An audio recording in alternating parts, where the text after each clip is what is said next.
Vediamo la situazione sul territorio, andiamo in Veneto, a Padova, dove sono arrivati in aiuto anche qui medici e operatori sanitari cinesi. Ci aggiorna in diretta il nostro inviato Gabriele Lobello. Gabriele.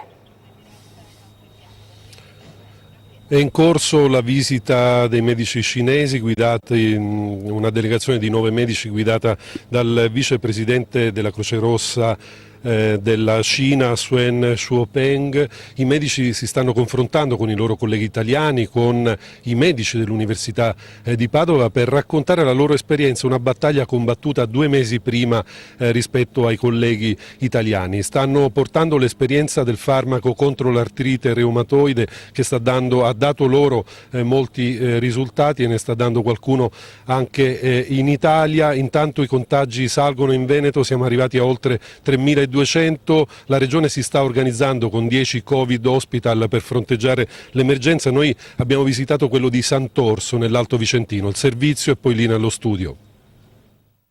Tutte le degenze che adesso sono dedicate a qualcos'altro saranno dedicate all'assistenza Covid. Milvia Marchiori dirige l'ospedale di Sant'Orso, con quasi 200.000 utenti nell'Alto Vicentino, è uno dei 10 del Veneto che diventeranno Covid Hospital. Nel piano di raddoppio di terapia intensiva in tutta la regione, 67 nuove unità nasceranno qui.